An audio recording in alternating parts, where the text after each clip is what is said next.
Дорогие друзья, сегодня покажу вам, как приготовить булочки с маком на дрожжевом тесте. Они получаются очень вкусные, мягкие, как пух. Ну что ж, приступим. Сначала приготовим опару. Нам понадобится теплое молоко, но не горячее, 5 грамм сухих дрожжей и 2 столовые ложки сахара. Перемешиваем и оставляем опару подходить примерно на 20 минут. Когда сверху появились пузырьки, добавляем остальные ингредиенты. 80 грамм сахара, чайная ложка ванильного сахара, половина чайной ложки соли, 60 грамм растопленного сливочного масла и 2 яйца. Все ингредиенты должны быть комнатной температуры. Смесь взбивать не нужно, просто перемешиваем, чтобы разбить структуру яйца. Муку добавляем порционно и обязательно просеиваем через сито. Добавили 200 грамм муки и перемешиваем. Когда вмешали муку, добавляем еще 200 грамм. Всего нам понадобится 450-460 грамм муки. Когда перемешивать ложкой стало тяжело, вымешиваем тесто руками. Если тесто сильно прилипает, припыляем стол мукой, но не увлекаемся, чтобы не забить тесто. Все ингредиенты и пропорции будут указаны в описании под видео. Тесто получается мягкое и не липнет к рукам. Миску, в которой будет подходить тесто, смазываем подсолнечным маслом. Тесто также немного смазываем подсолнечным маслом. Накрываем пищевой пленкой и посередине делаем небольшое отверстие, чтобы тесто могло дышать. Накрываем полотенцем и ставим в теплое место, чтобы подходило примерно на час-полтора. Тем временем приготовим вишневую начинку. Нам понадобятся свежие либо замороженные вишни и 100 грамм сахара. Ставим на плиту, чтобы сахар растворился. 30 грамм крахмала заливаем водой и перемешиваем. Когда вишни начали кипеть, выливаем к ним крахмал.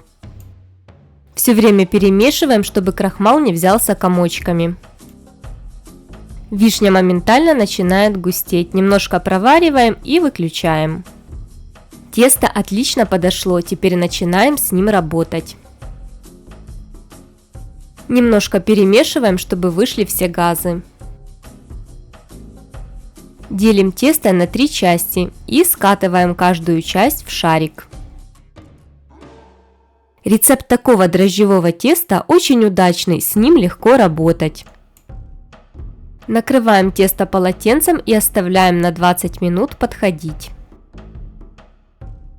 Сначала берем шарик, который первым скатали. Он уже отлично подошел, раскатываем его скалкой. Я раскатала тесто диаметром 30 сантиметров. Разрезаем его на 8 ровных частей.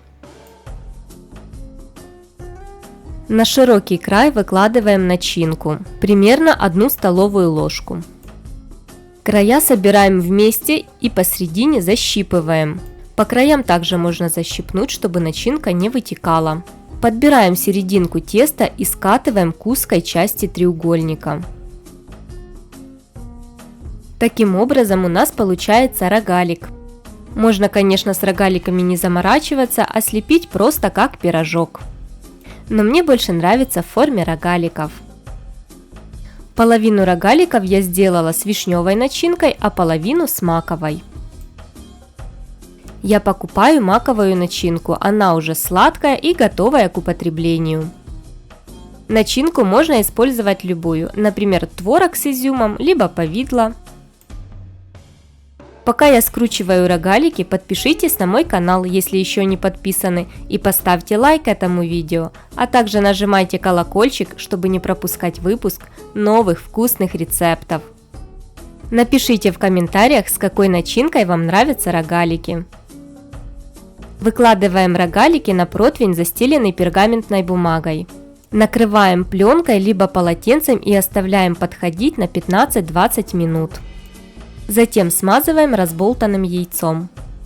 Сверху рогалики можно притрусить сахаром, но это совсем не обязательно.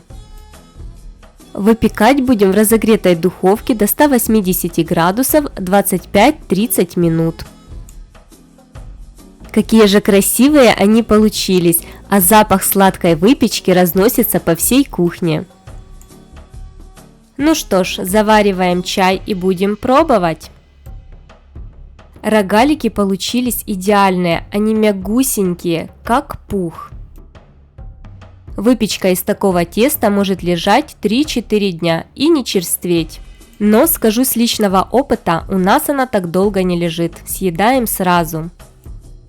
Рогалики мягкие, сладкие, вкусные, обязательно приготовьте по этому рецепту, порадуйте свою семью.